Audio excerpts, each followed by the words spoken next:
Welcome friends. நம்ம இப்போ என்ன பார்க்க போகிறோம் அப்படின்னு பார்த்தீங்கன்னா, how to enable developer mode in Excel 2016 இதுதான் பார்க்க போகிறோம்.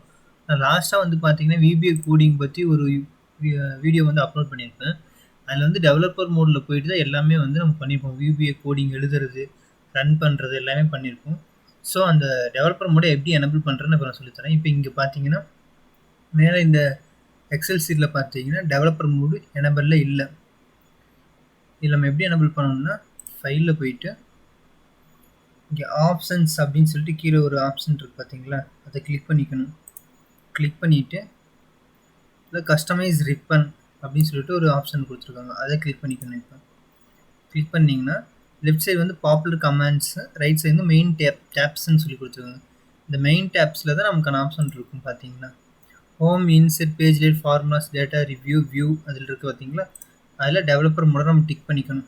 டிக் பண்ணிவிட்டு நம்ம இங்கே ஓகே கொடுத்தோம்னா ஆட்டோமேட்டிக்காக இப்போ பார்த்தீங்கன்னா எனக்கு இங்கே டெவலப்பர் மோட் எனேபிள் ஆயிடுச்சு. இப்போ நம்ம இந்த டெவலப்பர் மோடில் போய் தான் நம்ம என்ன பண்ணுவோன்னா விபிஏ கோடிங் எழுதுறது அந்த மாதிரி சில ஒர்க்ஸ்லாம் நம்ம இந்த டெவலப்பர் மோடில் தான் நம்ம போய் பண்ணுவோம். ஸோ இந்த வீடியோ உங்களுக்கு ஈஸியாக இருக்கும்னு நினைக்கிறேன் ஃப்ரெண்ட்ஸ். நம்ம சேனலில் கொஞ்சம் சப்ஸ்கிரைப் பண்ணி நமக்கு சப்போர்ட் பண்ணுங்கள் ஃப்ரெண்ட்ஸ். தேங்க்யூ.